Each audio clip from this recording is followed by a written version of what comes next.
નમસ્કાર મિત્રો, તમે આ વાર્તા ક્યાંથી જોઈ રહ્યા છો? તમારી જગ્યાનું નામ કોમેન્ટ બોક્સમાં ચોક્કસ લખજો. સસરાના અંતિમ સંસ્કાર માટે વિદેશથી પાછા ફરેલા દીકરાની નજર જ્યારે ચિતા પર મૂકેલા પગમાં બાંધેલી નામની કાપલી પર પડી ત્યારે તેના પગ નીચેથી જમીન ખસી ગઈ. મુખાગ્નિ આપવા જઈ રહેલા શાળાને જોરદાર ધક્કો મારીને જ્યારે દીકરાએ શરીર પરથી કફન હટાવ્યું તો અંદર સસરાનું નહીં પરંતુ તેના પોતાના પિતાની સુકાઈ ગયેલી લાશ રાખેલી હતી. પોતાની પત્નીનો આ રૂવાટા ઉભા કરી દેનારો દગો જોઈને દીકરો સ્મશાન ઘાટ પર જ ધ્રુસકે ધ્રુસકે રડી પડ્યો. લાલચુ વહુ અને તેના પરિવારનો દિલ હચમચાવી દેનારો અંત જેને જોઈને તમારી પણ આત્મા કંપી જશે. એક પિતાના દર્દ અને ત્યાગની સૌથી રડાવી દેનારી વાર્તા. સંબંધો જ્યારે લાલચ અને દગાના પાયા પર ટકેલા હોય છે તો તેનો અંજામ એટલો ભયંકર હોય છે કે માણસાઈ પણ ધ્રુજી ઉઠે છે. આપણે અવારનવાર અખબારોમાં વાંચીએ છીએ કે કેવી રીતે કેટલા લોકો પૈસા અને જમીનની લાલચમાં એટલા અંધ બની જાય છે કે તેમને પોતાના લોહી અને આંસુ પાણી જેવા લાગવા માંડે છે. પણ આજે જે વાર્તા હું તમને કહેવા જઈ રહ્યો છું તે કોઈ અખબારના નાનકડા સમાચાર નથી. આ એક એવા પિતાની દર્દનાક ચીજ છે જેને ચાર દિવાલોની વચ્ચે ગુંગળાવી દેવામાં આવી. એક એવા દીકરાનો પશ્ચાતાપ છે જે 7 સમુદ્ર પાર બેસીને પણ પોતાના પિતાને બચાવી ન શક્યો. અને તે લાલચુ વરુઓનો એ ભયંકર અંત છે જેને જોઈને દરેક એ વ્યક્તિની આત્મા કંપી જશે જે પોતાના વડીલોને બોજ સમજે છે. આ વાર્તા છે રઘુનાથ સહાય અને તેમના દીકરા આયુષની. રઘુનાથજી એક સરકારી સ્કૂલના નિવૃત્ત માસ્ટર હતા. તેમની દુનિયા ખૂબ નાની હતી જે ફક્ત તેમના એકમાત્ર દીકરા આયુષની આસપાસ ફરતી હતી. આયુષના માતાનું અવસાન ત્યારે થયું હતું જ્યારે તે માત્ર 8 વર્ષનો હતો. રઘુનાથજીએ બીજા લગ્ન ન કર્યા. તેમણે પોતાની યુવાની, પોતાની ઈચ્છાઓ અને પોતાનું આખું જીવન માત્ર પોતાના દીકરાને ભણાવવામાં અને તેને એક સક્ષમ વ્યક્તિ બનાવવામાં લગાવી દીધું. આયુષ પણ પોતાના પિતાનો જીવ હતો. તેણે પણ દિવસ રાત મહેનત કરી અને પોતાના અભ્યાસના દમ પર એક ખૂબ મોટી મલ્ટીનેશનલ કંપનીમાં નોકરી મેળવી લીધી. આયુષના લગ્ન નેહા નામની એક છોકરી સાથે થયા હતા. નેહા દેખાવમાં ખૂબ સુંદર હતી અને શરૂઆતમાં તેનો વ્યવહાર પણ ખૂબ મીઠો હતો. તે રઘુનાથજીના પગ દબાવતી, તેમના માટે તેમની પસંદગીનું ભોજન બનાવતી અને હંમેશા મીઠી મીઠી વાતો કરતી. રઘુનાથજીને લાગ્યું કે તેમના ઘરમાં એક સંસ્કારી દીકરી આવી ગઈ છે. લગ્નના 1 વર્ષ પછી જ આયુષને કંપની તરફથી લંડન જવાનો એક ખૂબ મોટો પ્રોજેક્ટ મળ્યો. આ પ્રોજેક્ટ 3 વર્ષનો હતો અને તેમાં પ્રમોશનની સાથે સાથે ખૂબ મોટી રકમ પણ મળવાની હતી. આયુષ ખૂબ ખુશ હતો પણ તેના કપાળે એક ચિંતા હતી. બાબુજી, હું તમને અહીં છોડીને કેવી રીતે જઈશ? તમે પણ મારી સાથે લંડન ચાલો. આયુષે પોતાના પિતાનો હાથ પકડતા કહ્યું હતું પણ રઘુનાથજીએ હસીને ના પાડી દીધી. અરે ગાંડા, હું આ ઉંમરે તે ઠંડા દેશમાં જઈને શું કરીશ? મારી તો આખી જિંદગી જ આ વિસ્તારની હવામાં વીતી છે. હું અહીં બિલકુલ ઠીક છું. ત્યારે નેહા ત્યાં આવી અને તેણે ખૂબ જ ચાલાકીથી પોતાના આંસુઓનું નાટક શરૂ કરી દીધું. આયુષ, તમને મારા પર વિશ્વાસ નથી કે શું? બાબુજી, તમારા જ નહીં, મારા પણ પિતા છે. હું તેમની દેખભાળ મારી પાંપણો પર બેસાડીને કરીશ. તમે નિશ્ચિત થઈને લંડન જાઓ અને તમારા કરિયર પર ધ્યાન આપો. અહીં બાબુજીને ઉજરડો પણ નહીં આવવા દઉં. આયુષ પોતાની પત્નીની આ મીઠી વાતોમાં આવી ગયો. તેણે પોતાના પિતાને ગળે લગાવ્યા, તેમની આંખોના આંસુ લૂછ્યા અને ભારે મને લંડનની ફ્લાઇટ પકડી લીધી. આયુષને ખબર નહોતી કે જે ફ્લાઇટમાં બેસીને તે પોતાના સોનેરી ભવિષ્યની ઉડાન ભરી રહ્યો છે તે જ સમયે પાછળથી તેના પિતાનું જીવન એક ભયાનક નરકમાં ધકેલાઈ રહ્યું છે. આયુષના ગયાના બરાબર 3જા દિવસે નેહાનો અસલી ચહેરો સામે આવી ગયો. તેણે પોતાના નાના ભાઈ વિક્રમ અને પોતાની લાલચુ માતાને પોતાના ઘરે બોલાવી લીધા. વિક્રમ એક નંબરનો આળસુ અને નકામો છોકરો હતો જેનું કામ માત્ર નશો કરવો અને બીજાના પૈસા પર જલસા કરવા હતા. નેહાની માતા પણ બિલકુલ પોતાની દીકરી જેવી હતી જેની નજરોમાં માત્ર રઘુનાથજીનું પેન્શન અને તેમનું આ મોટું પૈતૃક ઘર ખૂંચતું હતું. ઘર પર કબજો કરવાની શરૂઆત ખૂબ જ ક્રૂર રીતે થઈ. એક સવારે રઘુનાથજી પોતાના રૂમમાં રામાયણ વાંચી રહ્યા હતા ત્યારે જ વિક્રમ તેમના રૂમમાં ઘૂસી આવ્યો અને તેમનો સામાન જમીન પર ફેંકવા લાગ્યો. આ શું કરી રહ્યો છે બેટા? આ મારો સામાન કેમ ફેંકી રહ્યો છે? રઘુનાથજીએ ગભરાઈને પૂછ્યું. નેહા દરવાજા પર ઊભી રહીને બેશરમીથી હસી રહી હતી. બાબુજી, આ માસ્ટર બેડરૂમ છે. અહીં મારો ભાઈ રહે છે. તમે એવું કરો કે છત પર જે જૂનો સ્ટોરરૂમ છે ત્યાં જઈને તમારી ખાટ બિછાવી લો. વળી તમને ઉધરસ ખૂબ આવે છે. તમારી કારણે મારી ઊંઘ બગડે છે. રઘુનાથજી સ્તબ્ધ થઈ ગયા. જે વહુએ તેમને પાંપણો પર બેસાડવાનું વચન આપ્યું હતું તે આજે તેમને તેમના ઘરમાંથી જ કાઢીને છતના અંધારા અને ભેજવાળા સ્ટોર રૂમમાં ફેંકી રહી હતી. રઘુનાથજીએ કંઈક કહેવાની કોશિશ કરી પણ વિક્રમે તેમને કોલરથી પકડ્યા અને ઘસડીને સીડીઓથી ઉપર લઈ ગયો. એક 70 વર્ષના વૃદ્ધને કબાડથી ભરેલા તે રૂમમાં ધકેલી દેવામાં આવ્યા, જ્યાં ન કોઈ પંખો હતો, ન રોશનીની કોઈ યોગ્ય વ્યવસ્થા. તે દિવસથી રઘુનાથજીની જિંદગી એક એવા દર્દનાક સફર પર નીકળી પડી, જેનો અંત માત્ર મોત હતો. આયુષ દર રવિવારે લંડનથી વિડીયો કોલ કરતો હતો. કોલ આવવાના બરાબર 5 મિનિટ પહેલા નેહા સ્ટોર રૂમમાં જતી રઘુનાથજીને એક સારો કુર્તો પહેરાવતી અને તેમને ધમકાવતી, જો તમે તમારા લાડલા દીકરાને કંઈ પણ ઊંધું ચતું કહ્યું તો યાદ રાખજો, મારા ભાઈએ પોલીસમાં તમારા દીકરા વિરુદ્ધ દહેજ સતામણી અને ઘરેલું હિંસાની ખોટી ફરિયાદ તૈયાર કરી રાખી છે. 1 મિનિટમાં તેનું લંડનનું કરિયર અને તેની જિંદગી બરબાદ કરી દઈશ. ચૂપચાપ હસીને વાત કરજો. અને પિતા પોતાના દીકરાની ખુશી અને તેની સફળતા માટે ઝેરનો ઘૂંટ પણ પી શકે છે. રઘુનાથજી કેમેરા સામે ખોટી મુસ્કાન લાવતા, હું ખૂબ ખુશ છું બેટા, નેહા મારું ખૂબ ધ્યાન રાખે છે, તું મારી ચિંતા ન કર. રઘુનાથજી પોતાના આંસુ પિતા કહેતા. આયુષને સ્ક્રીન પર પોતાના પિતાનો નબળો ચહેરો દેખાતો તો તે પૂછતો, પણ નેહા પાછળથી કહેતી, આયુષ, બાબુજીની ઉંમર થઈ ગઈ છે ને, એટલે થોડા નબળા લાગી રહ્યા છે. હું તો તેમને રોજ સફરજન અને દૂધ આપું છું. વિડીયો કોલ પૂરો થતાં જ નેહા રઘુનાથજીના શરીર પરથી તે સાફ કુર્તો ઉતારી લેતી અને તેમને પાછા તેમના ફાટેલા કપડામાં છોડી દેતી. શિયાળાની મોસમ આવી ચૂકી હતી. દિલ્હીની કડકડતી ઠંડીમાં સ્ટોર રૂમનું ફર્શ બરફ જેવું ઠંડુ થઈ જતું હતું. રઘુનાથજી પાસે ઓઢવા માટે માત્ર એક પાતળી ફાટેલી રજાઈ હતી.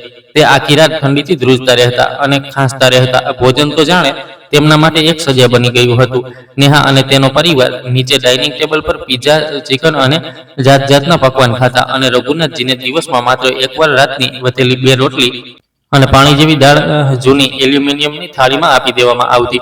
ઘણીવાર તો વિક્રમ તે રોટલી પણ તેમના મોં પર ફેંકીને મારતો, ખાઈ લે ડોસા, મફતની રોટલીઓ તોડવાની બહુ આદત છે તને, જલ્દી મળતો પણ નથી કે આ ઘર પૂરી રીતે અમારા નામે થઈ જાય. વિક્રમ ગાળો દેતા કહેતો. રઘુનાથજી પેન્શનના બધા પૈસા નેહાએ ચાલાકીથી એક જોઈન્ટ એકાઉન્ટમાં ટ્રાન્સફર કરાવી લીધા હતા, જેનું એટીએમ તેની પાસે રહેતું હતું. તે વૃદ્ધ પાસે પોતાની દવાઓ માટે પણ 1 રૂપિયો નહોતો. તેમની અસ્થમાની બીમારી દિવસે દિવસે બગડતી જઈ રહી હતી. તેમણે પોતાનું દર્દ વહેંચવા માટે એક નાની ડાયરી બનાવી લીધી હતી, જેને તે પોતાના ફાટેલા ગાદલા નીચે છુપાવીને રાખતા હતા. જ્યારે પણ તેમને ખૂબ રડવું આવતું, તે પોતાના ધ્રુજતા હાથે તે ડાયરીમાં પોતાના દીકરા આયુષ માટે કેટલીક લાઈનો લખી દેતા. દિવસો, મહિનાઓ અને વર્ષો વીતતા ગયા. રઘુનાથજીનું શરીર હવે માત્ર હાડકાનો એક ઢાંચો બની ચૂક્યું હતું. તેમની આંખો અંદર ઘસી ગઈ હતી. તેમના ગાલ પર વિક્રમના થપ્પડોના નીલા નિશાન હતા. અને પછી તે ભયાનક રાત આવી, જેણે માણસાઈને શરમસાર કરી દીધી. ડિસેમ્બરની એક ભયંકર ઠંડી રાત હતી. રઘુનાથજીને અસ્થમાનો ખૂબ ભયંકર હુમલો આવ્યો. તેમના શ્વાસ રૂંઘાવા લાગ્યા. તેમનું આખું શરીર પરસેવાથી ભીંજાઈ ગયું. તેમણે પાણી માટે અવાજ લગાવવાની કોશિશ કરી, પણ તેમના ગળામાંથી અવાજ નહોતો નીકળી રહ્યો. તેમણે કોઈ રીતે સરકતા સ્ટોર રૂમનો દરવાજો પીટ્યો. નેહા વહુ, પાણી, મારો પંપ લાવી દો, હું મરી રહ્યો છું, રઘુનાથજીએ તૂટેલા અવાજમાં પોકાર્યો.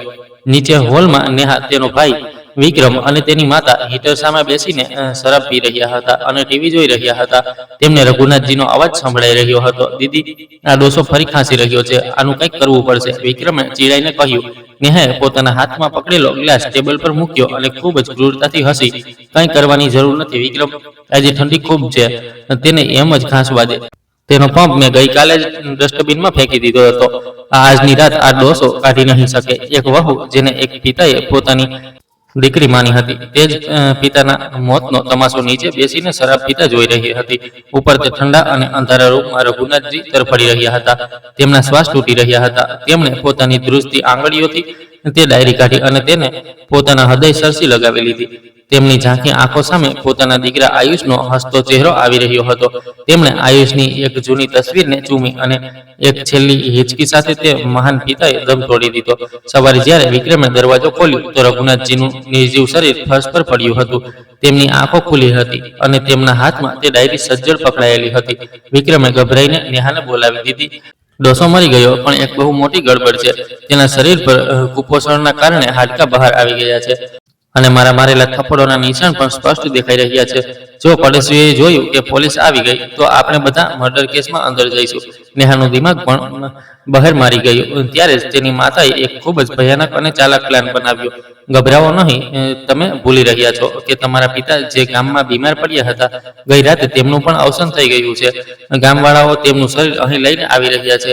આપણે એક કામ કરીશું, આપણે આયુષને ફોન કરીશું કે મારા પિતા એટલે કે આયુષના સસરાનું અવસાન થઈ ગયું છે અને આપણે ચૂપચાપ આ ડોસા રઘુનાથજીના શરીરને સ્મશાન ઘાટ લઈ જઈને મારા પિતાના નામ પર બાળી દઈશું. શહેરમાં કોઈને ખબર પણ નહીં પડે. આપણે કહી દઈશું કે રઘુનાથજી રૂમમાં આરામ કરી રહ્યા છે અને પછી કોઈ દિવસે કહી દઈશું કે તે ઘરેથી કહ્યા વગર ક્યાંક ચાલ્યા ગયા. આ એટલો ભયાનક અને શેતાની પ્લાન હતો કે કોઈ વિચારી પણ ન શકે. વિક્રમે એક ભ્રષ્ટ સરકારી હોસ્પિટલના વોર્ડ બોયને થોડા પૈસા ખવડાવીને એક નકલી ડેથ સર્ટિફિકેટ અને નામનું ટેગ બનાવી લીધું. તેમણે રઘુનાથજીના નબળા શરીરને એક સફેદ કફનમાં લપેટ્યું અને એમ્બ્યુલન્સમાં નાખીને સીધા સ્મશાન ઘાટ લઈ ગયા. લંડનમાં આયુષ પોતાની ઓફિસમાં બેઠો હતો ત્યારે જ તેના પર નેહાનો ફોન આવ્યો. નેહા ફોન પર પાગલોની જેમ રડવાનું નાટક કરી રહી હતી. આયુષ, મારા પિતાજી નથી રહ્યા. ગઈ રાતે તેમના હાર્ટ અટેક આવી ગયો. મને તમારી ખૂબ જરૂર છે. આયુષ, પ્લીઝ તમે પહેલી ફ્લાઇટ પકડીને આવી જાઓ. આયુષનું દિલ બેસી ગયું. તેને પોતાના સસરા સાથે પણ ખૂબ લગાવ હતો. તેણે કંઈ પણ વિચાર્યા વગર પોતાની કંપનીમાંથી ઇમરજન્સી રજા લીધી અને પછીની જ ફ્લાઇટ પકડીને દિલ્હી માટે નીકળી પડ્યો. લાંબા પ્રવાસ દરમિયાન આયુષ વારંવાર નેહાને ફોન કરી રહ્યો હતો. નેહા, બાબુજી કેમ છે? તે તો ખૂબ આઘાતમાં હશે, તેમને સંભાળજો. નેહા ખૂબ જ ચાલાકીથી જવાબ આપતી. આયુષ, બાબુજી તો રૂમમાં સૂઈ રહ્યા છે. મેં તેમને ઊંઘની ગોળી આપી દીધી છે જેથી તે આ શોર બકોરથી પરેશાન ન થાય. તમે સીધા સ્મશાન ઘાટ આવી જાઓ.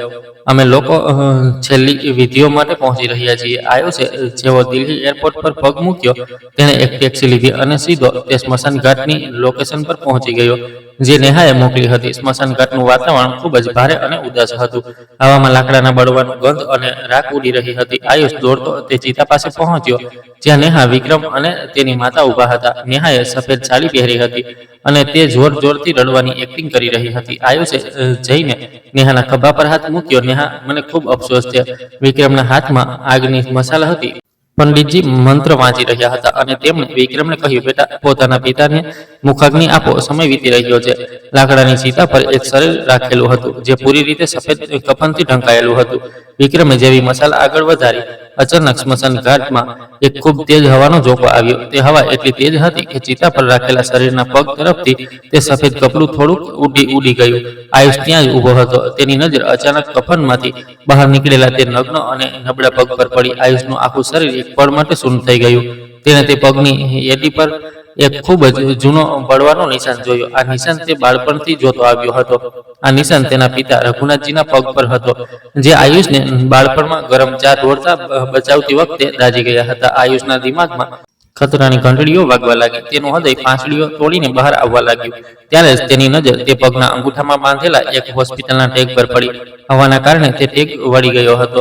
આયુષે પોતાની આંખો સંકોચીને તે ટેગ પર લખેલું નામ વાંચ્યું. ટેગ પર વાદળી પેનથી લખ્યું હતું, રઘુનાથ સહાય. ઉંમર 72 વર્ષ. આયુષના પગ નીચેથી જમીન જ નહીં, આખી દુનિયા ખસી ગઈ. તેના કાનમાં એક અજીબ સીટી વાગવા લાગી. તેનું દિમાગ શૂન્ય થઈ ગયું. સસરા અંતિમ સંસ્કાર ટેગ બધું એક ભયાનક સત્ય બનીને તેના દિમાગમાં ફાટવા લાગ્યું. વિક્રમ ચિતાને આગ લગાડવા જઈ રહ્યો હતો કે આયુષ એક ભૂખ્યા અને ઘાયલ સિંહની જેમ આગળ વધ્યો. તેણે પૂરી તાકાતથી વિક્રમને એક એવો જોરદાર ધક્કો માર્યો કે વિક્રમ હવામાં ઉછળીને દૂર પડેલી રાખની ઢગલી પર જઈ પડ્યો. તેના હાથમાંથી આગની મસાલ છટકી ગઈ. સ્મશાન ઘાટમાં અચાનક હડકંપ મચી ગયો. પંડિતજી ગભરાઈને પાછળ હટી ગયા. આયુષ, આ શું પાગલપણું છે? તું મારા ભાઈને કેમ મારી રહ્યો છે? નેહા ચીસ પાડતી આગળ આવી. પણ આયુષ હવે કોઈનું સાંભળવાનો નહોતો. તેની આંખો લોહીની જેમ લાલ થઈ ચૂકી હતી. તે ધ્રુજતા પગલે ચિતા પાસે ગયો. તેના હાથ ખરાબ રીતે ધ્રુજી રહ્યા હતા. તેણે તે શરીરના ચહેરા પરથી તે સફેદ કફન ઝટકા સાથે હટાવી દીધું અને કફન હટતા જ જે દ્રશ્ય આયુષની સામે હતું તેને આયુષની આત્માને ચીરીને રાખી દીધી. ત્યાં કોઈ સસરા નહોતા. ત્યાં તેના પોતાના પિતા રઘુનાથજીનું મૃત શરીર રાખેલું હતું. પણ આ તે પિતા નહોતા જેને આયુષ છોડીને ગયો હતો. આ શરીર માત્ર હાડકાનો એક ઢાંચો હતો જેમના ગાલ ખરાબ રીતે અંદર ઘસી ગયા હતા. તેમની દાઢી વધી ગયેલી અને ગૂંચવાયેલી હતી અને સૌથી ભયાનક વાત, તેમના ગળા અને ગાલ પર ઈજા અને નીલા થપ્પડોના નિશાન સ્પષ્ટ દેખાઈ રહ્યા હતા. આ કોઈ માણસનું શરીર નહીં પણ મહિનાઓ સુધી આપવામાં આવેલી એક ક્રૂર યાતનાનો પુરાવો હતો. આયુષની એક એવી દર્દનાક અને ભયાનક ચીસ સ્મશાન ઘાટના સન્નાટાને ચીરતી આકાશમાં ગુંજી જેણે ત્યાં ઉભેલા દરેક માણસના રૂવાડા ઊભા કરી દીધા. બાબુજી! આયુષ પોતાના પિતાના તે કંકાલ બની ચૂકેલા શરીરને વળગીને ધ્રુસકે રડવા લાગ્યો. તેના આંસુ તેના પિતાના ઠંડા ચહેરા પર પડી રહ્યા હતા. બાબુજી, આ શું થઈ ગયું તમને? તમે તો ઠીક હતા, મને માફ કરી દો બાબુજી, હું તમને છોડીને કેમ ગયો? આયુષ પાગલોની જેમ વિલાપ કરી રહ્યો હતો. પાછળ ઉભેલી નેહા, વિક્રમ અને તેની માતાના ચહેરાનો રંગ ઉડી ચૂક્યો હતો. તેમનો ચેતાની પર્દાફાશ થઈ ચૂક્યો હતો. નેહાએ ભાગવાની કોશિશ કરી, પણ આયુષ વીજળીની સ્ફૂર્તિથી પાછળ પલટ્યો. તેણે આગળ વધીને નેહાના વાળને સજ્જડ પકડી લીધા અને તેને જમીન પર પટકી દીધી. વિક્રમ દોડીને ભાગવા લાગ્યો, પણ સ્મશાન ઘાટમાં હાજર કેટલાક લોકો અને પંડિતજીએ તેને પકડી લીધો. તમે મારા પિતાને મારી નાખ્યા, તમે દરિંદાઓએ મારા પિતાની હત્યા કરી છે. આયુષની તો હાલ સાંભળીને ત્યાં હાજર લોકો પણ કંપી ગયા. આયુષે તરત પોલીસને ફોન કર્યો. 15 મિનિટની અંદર પોલીસ સ્મશાન ઘાટ પહોંચી ગઈ. આયુષે પોલીસને પૂરી વાત જણાવી અને વિક્રમ, નેહા અને તેની માતાની તરત ધરપકડ કરી લેવામાં આવી. આયુષે પોલીસને કહ્યું કે તેને પોતાના ઘરની તલાશી લેવી છે. જ્યારે પોલીસ અને આયુષ તે શાનદાર ઘરમાં પહોંચ્યા તો આયુષ સીધો માસ્ટર બેડરૂમમાં ગયો, જ્યાં તેના પિતા રહેતા હતા. પણ ત્યાં વિક્રમની શરાબની બોટલો અને ગંદા કપડાં પડ્યા હતા. ત્યારે જ ઘરની જૂની મેડ રડતા રડતા આયુષ પાસે આવી. ભૈયા, બાબુજી ત્યાં નહીં. બાબુજીને તો આ લોકોએ છતના તે તૂટેલા સ્ટોરરૂમમાં જાનવરોની જેમ રાખ્યા હતા. તે તેમને ખાવાનું પણ નહોતા આપતા. ભૈયા, આયુષ દોડતો છત પર ગયો. તેણે જ્યારે તે સ્ટોરરૂમનો દરવાજો ખોલ્યો તો અંદરની એક ભયાનક સિલન અને દુર્ગંધ આવી. જમીન પર માત્ર એક ફાટેલો ગાદલો પડ્યો હતો. ત્યાં એક જૂની એલ્યુમિનિયમની થાળી હતી, જેમાં 2 સૂકી રોટલીઓ ફૂગવાળી પડેલી હતી. આયુષ ઘૂંટણીએ પડીને તે જ ગંદા ફર્શ પર બેસી ગયો. તે પોતાના પિતાની તે તકલીફને અનુભવી રહ્યો હતો, જેણે તેમણે મહિનાઓ સુધી આ અંધારામાં સહન કરી હતી. ત્યારે જ આયુષની નજર ગાદલાના કિનારે દબાયેલી એક નાનકડી ડાયરી પર પડી. તેણે ધ્રુજતા હાથે તે ડાયરી કાઢી. ડાયરીના પાના આંસુઓથી ભીંજાયેલા હતા. આયુષે ડાયરીનું પહેલું પાનું ખોલ્યું. મારો વહાલો આયુષ, મને ખબર છે તું લંડનમાં ખૂબ મહેનત કરી રહ્યો છે. આજે નેહાએ મને આ અંધારા રૂમમાં મોકલી દીધો છે. અહીં ખૂબ ઠંડી લાગે છે બેટા, પણ તું ચિંતા ન કરતો. હું તારી સફળતા માટે આ ઠંડી પણ સહન કરી લઈશ. આયુષના આંસુ પાનાઓ પર પડવા લાગ્યા. તેણે પાના પલટાવ્યા. બેટા, આજે મને ખૂબ ભૂખ લાગી હતી.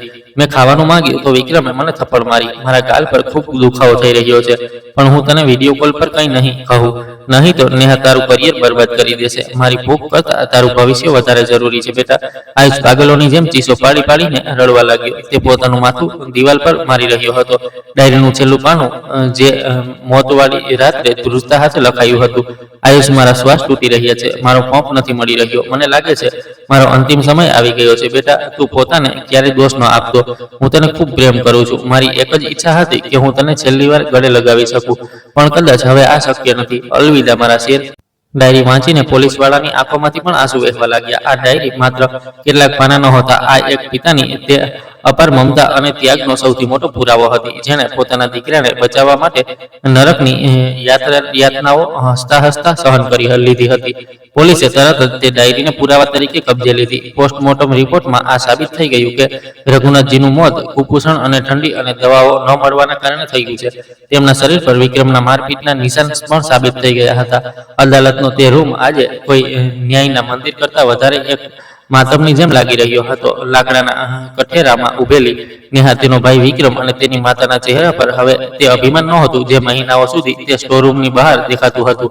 આજે તેમની હેસિયત જમીન પર સરકતા કીડાઓ જેવી હતી. સરકારી વકીલે જ્યારે રઘુનાથજીની ડાયરીનું છેલ્લું પાનું વાંચવાનું શરૂ કર્યું તો આખા કોર્ટ રૂમમાં એક એવી જીવલેણ ખામોશી છવાઈ ગઈ કે દિવાલ પર લટકેલી ઘડિયાળની ટીક ટીક અવાજ પણ કોઈ હથોડની જેમ પહોંચી રહ્યો હતો. મારો પંપ નથી મળી રહ્યો બેટા, તું પોતાને ક્યારેય દોષ ન આપતો. વકીલનો અવાજ ભારે થઈ ગયો હતો. તે આગળ વધી શક્યા નહીં. જજ સાહેબ, જે પોતાની ઉંમરમાં ન જાણે કેટલા ખૂંખાર ગુનેગારોને સજા સંભળાવી ચૂક્યા હતા, આજે તેમની આંખોની કોર પણ ભીંજાઈ ગઈ હતી. તેમણે પોતાના ચશ્મા ઉતાર્યા અને રૂમાલથી પોતાની આંખો લૂછી. એક લાચાર પિતાની તે બેબસીએ કાયદાની તે સખત કિતાબોને પણ રડાવી દીધી હતી. જજ સાહેબે પોતાની પેન ઉઠાવી. તેમના અવાજમાં એક એવો ગુસ્સો હતો જે સીધો તેમની આત્મામાંથી આવી રહ્યો હતો. આ અદાલતે અનેક અપરાધ જોયા છે, પણ જે દરિંદગી આ પરિવારે એક લાચાર અને વૃદ્ધ પિતા સાથે કરી છે તે માણસાઈના નામે એક કાળો કલંક છે. લાલચમાં અંધ થઈને તેમણે માત્ર એક માણસનો જીવ નથી લીધો, પણ એક પિતાના તે અતૂટ વિશ્વાસની હત્યા કરી છે જે તેણે પોતાના વહુ પર કર્યો હતો. જજ સાહેબે ચુકાદો સંભળાવતા કહ્યું કે નેહા, વિક્રમ અને તેની માતાને હત્યા, છેતરપિંડી અને એક વૃદ્ધને માનવીય યાતનાઓ આપવાના ગુનામાં આજીવન જેલની સળિયા પાછળ સડવું પડશે. મોતની સજા પણ કદાચ તેમના માટે ઓછી હતી. ચુકાદો સંભળાવતા જ જજ સાહેબે તે પેનની નીબ તોડી નાખી, જાણે કે તે હવે આ કેસ પછી કોઈ બીજી વસ્તુ પર શાહી વહેડાવવાના ન માંગતા હોય. ચુકાદો સાંભળતા જ નેહાના પગની તાકાત ખતમ થઈ ગઈ. તે ધડામ દઈને જમીન પર પડી. પોલીસ વાળાઓ જ્યારે તેને હાથકડી પહેરાવીને લઈ જવા લાગ્યા તો તે પાગલોની જેમ ચીસ પાડતી આયુષ તરફ ભાગી. તેને કોર્ટ રૂમના ફર્શ પર ઘસડતા આયુષના પગ સજ્જડ પકડી લીધા. મને માફ કરી દો આયુષ, મારાથી બહુ મોટી ભૂલ થઈ ગઈ છે. હું લાલાશમાં આંધળી થઈ ગઈ હતી. મને જેલમાં મોકલો આયુષ, હું ત્યાં મરી જઈશ. મારો વિશ્વાસ કરો, મેં બાબુજીને મારવાનો પ્લાન નહોતો બનાવ્યો. તે બધું તો વિક્રમે કર્યું હતું. પ્લીઝ આયુષ, મને બચાવી લો. નેહાની આંખોમાંથી મગરના આંસુ વહી રહ્યા હતા. તે વ્યક્તિ સામે દયાની ભીખ માંગી રહી હતી, જેના પિતાને તેણે એક ઘૂંટ પાણી માટે પણ તરસાવ્યા હતા. આયુષ પોતાની જગ્યા પર કોઈ પથ્થરની મૂર્તિની જેમ ઊભો હતો. તેની આંખોમાં કોઈ નમી નહોતી, પણ એક એવી ધગધગતી નફરત હતી જે નેહાને જીવતી બાળી શકે. તેણે ઝટકા સાથે પોતાનો પગ નેહાની પકડમાંથી છોડાવ્યો. તે એટલી જોરથી પાછળ હતી કે તેનું માથું પાછળ રાખેલી લાકડાની બેન્ચ સાથે ટકરાયું. મને સ્પર્શ કરવાની હિંમત ન કરતી. નેહા આયુષના અવાજમાં એક એવું ભયાનક ઝેર હતું જેણે કોર્ટરૂમની હવાને થીજાવી દીધી. તેને લાગે છે કે તું રડીને મારી પાસે માફી માંગી લઈશ. તે મારા બાબુજી પાસેથી તેમના છેલ્લા શ્વાસ છીનવ્યા છે. જ્યારે તે ભેજવાળા રૂમમાં તરફડી રહ્યા હતા ત્યારે તારી માણસાઈ ક્યાં હતી? જ્યારે તું તેમને વાસી અને સૂકી રોટલીઓ ફેંકીને આપતી હતી ત્યારે તારી આ દયા ક્યાં હતી? આયુષ નેહાના ચહેરાની બિલકુલ નજીક ઝૂક્યો અને પોતાના દાંત પીસતા બોલ્યો, જેલમાં મરી જવાની વાત કરે છે. તારા જેવી ડાકણ માટે જેલ તો બહુ નાની સજા છે. તે મારા પિતાને પળ તડપાવીને માર્યા છે ને? હવે તું સડીશ તે કાળકોતરીમાં. દર રાત્રે જ્યારે તું સુવા માટે પોતાની આંખો બંધ કરીશ તો તને મારા પિતાના તે સુકાઈ ગયેલા હાડકા અને તેમની ચીસો સંભળાશે. તું દરરોજ ભગવાન પાસે મોત માંગીશ નેહા, પણ યાદ રાખજે તને મોત પણ નસીબ નહીં થાય. તું તડપીને જગ્યાએ તરફડીશ જેમ તે મારા ભગવાનને તરફડાવ્યા છે. પોલીસ વાળાઓએ નેહાને કચડીને ત્યાંથી બહાર કાઢી. તેની ચીસો કોર્ટની સીડીઓ પર ગૂંજી રહી હતી, પણ આયુષે એકવાર પણ પાછળ ફરીને ન જોયું. અદાલતમાંથી બહાર આવતા આયુષને લાગ્યું કે જાણે તેના ખભા પર દુનિયાભરનો બોજ આવી પડ્યો હોય. તેને ન્યાય તો મળી ગયો હતો, પણ તેનું બધું લૂંટાઈ ચૂક્યું હતું. તે સીધો તે ઘરમાં ગયો જ્યાં તેના પિતાએ પોતાનું લોહી પરસેવો લગાવીને ઈંટો જોડી હતી. તે ઘરના દરેક ખૂણે આયુષને પોતાના પિતાની ખુશ્બુ આવતી હતી, પણ હવે ત્યાં માત્ર તેમની ખામોશી ચીસોનો અહેસાસ હતો. આયુષે તે ઘરને એક જ દિવસમાં ઓનાપોના ભાવે વેચી દીધું. તે મનહૂસ જગ્યા ફરી એક પળ પણ રોકાવા માંગતો નહોતો જ્યાં તેની ગેરહાજરીમાં તેના પિતાએ નરક ભોગવ્યો હતો. બીજા દિવસે આયુષ હરિદ્વારના ઘાટ પર ઊભો હતો. ઠંડી હવા ચાલી રહી હતી અને ગંગાનું પાણી લહેરો લઈ રહ્યું હતું. આયુષના હાથમાં એક માટીનો કલશ હતો જેમાં તેના પિતાના અસ્થિ હતા.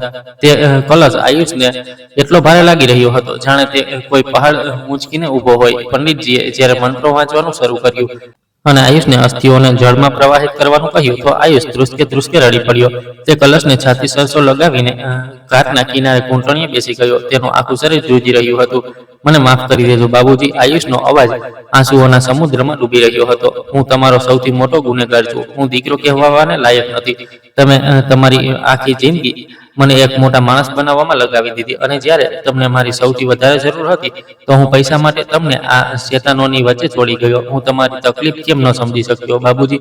હું તમારા તે દર્દને કેમ ન જોઈ શક્યો જે તમે વિડીયો કોલ પર મારાથી છુપાવતા હતા? તમે મારા માટે ભગવાન હતા બાબુજી, અને મેં મારા ભગવાનને એકલા મરવા માટે છોડી દીધા. આયુષે ધ્રુજતા હાથે તે અસ્થિઓને ગંગાની લહેરોના હવાલે કરી દીધા. પાણીમાં અસ્થિઓ ઓગળી રહ્યા હતા, પણ આયુષના દિલનો બોજ વધુ ભારે થતો જઈ રહ્યો હતો. તેને એવું લાગી રહ્યું હતું કે જાણે તેના પિતા લહેરોની વચ્ચેથી તેને છેલ્લી વાર જોઈને હસી રહ્યા હોય. આયુષે તે જ દિવસે નક્કી કરી લીધું હતું કે તે હવે ક્યારેય લંડન પાછો નહીં જાય. તેનું તે શાનદાર કરિયર, તે બહારની જિંદગી, બધું તેના માટે રાખ બરાબર હતું. તેને લંડન વાળી કંપનીને પોતાનું રાજીનામું મોકલી દીધું. તેને પોતાના પિતાના નામથી તે વેચેલું ઘર અને પોતાની બધી જમાપૂંજી ભેગી કરીને શહેરની બહાર એક ખૂબ મોટી જમીન ખરીદી. ત્યાં તેણે રઘુનાથ સહાય વૃદ્ધાશ્રમનો પાયો નાખ્યો. આ કોઈ સાધારણ આશ્રમ નહોતો, આ એક મંદિર હતું. આયુષે શહેરના તે બધા બેસહારા અને ઠુકરાયેલા વૃદ્ધોને ત્યાં લાવીને રાખ્યા જેમણે તેમના જ બાળકોએ સડકો પર મરવા માટે છોડી દીધા હતા. આયુષ પોતે તેમના કપડાં ધોતો, તેમને પોતાના હાથે ભોજન કરાવતો અને રાતે તેમના પગ દબાવતો. તે દરેક તે વડીલોના ચહેરાની કરચલીઓમાં પોતાના પિતાની એક ઝલક શોધવાની કોશિશ કરતો. જ્યારે કોઈ વૃદ્ધ તેના માથા પર હાથ મૂકીને તેને આશીર્વાદ આપતા તો આયુષને લાગતું કે કદાચ તેના પિતા તેને ઉપરથી જોઈને માફ કરી રહ્યા હોય.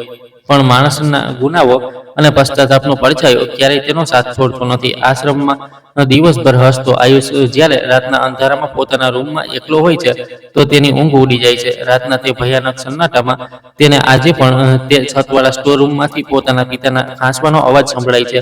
તેને લાગે છે કે કોઈ અવાજ લગાવી રહ્યું છે, બેટા આયુષ, મને પાણી આપી દે. તે પરસેવાથી લથબથ થઈને ઉઠી બેસતો. તે ફાટેલા પાનાવાળી ડાયરી આજે પણ તેના ઓશિકા નીચે રાખેલી રહેતી હતી. તે દર્દ, તે પશ્ચાતાપ ક્યારે ઓછો ન થયો. તે દર રાત્રે તે ડાયરીને છાતી સરસી લગાવીને રડતો હતો.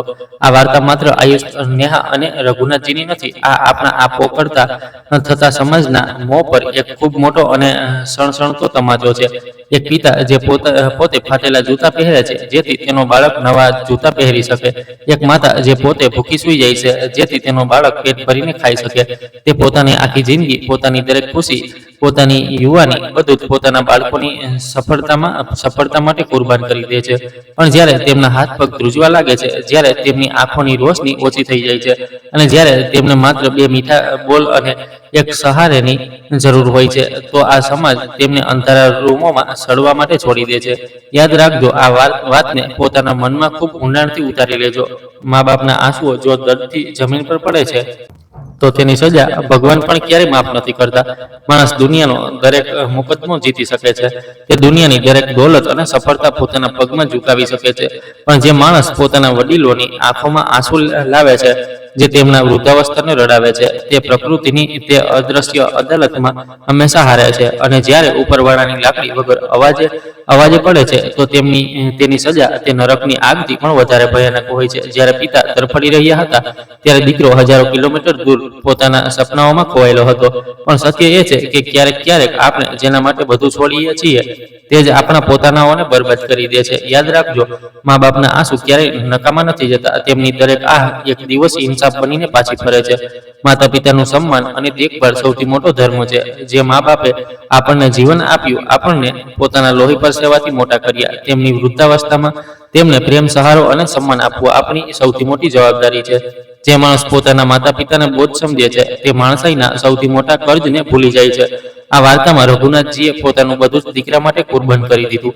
પણ તેમની સાથે જે થયું તે સમાજ માટે એક ચેતવણી છે. લાલચ અને જૂઠનો અંત હંમેશા વિનાશ હોય છે. નેહા વિક્રમ અને તેની માતાએ લાલચમાં અંધ થઈને જે પાપ કર્યું તેનો અંજામ તેમને જેલ અને બરબાદીના રૂપમાં મળ્યો. ભલે માણસ કેટલી પણ ચાલાકી કરી લે, પણ સત્ય એકનો એક દિવસ સામે આવી જ જાય છે. ખોટા રસ્તેથી કમાયેલું સુખ હંમેશા થોડા સમયનું હોય છે, પણ તેની સજા ખૂબ લાંબી અને દર્દનાક હોય છે. અંતિમ સંદેશ: ક્યારેક પણ પોતાના માતા પિતાને એકલા કે દુઃખી ન થવા દો, કારણ કે તેમના આંસુ માત્ર આપણને દર્દ નથી આપતા, તે બદદુઆ બનીને આખી જિંદગીને તબાહ કરી શકે છે. મિત્રો, તમે આ વાર્તા ક્યાંથી જોઈ રહ્યા છો? કોમેન્ટ બોક્સમાં પોતાની જગ્યાનું નામ જરૂર લખજો. વાર્તા સારી લાગી હોય તો વિડીયોને લાઈક કરો, શેર કરો અને અમારી ચેનલને સબસ્ક્રાઇબ અવશ્ય કરી લેજો. ધન્યવાદ.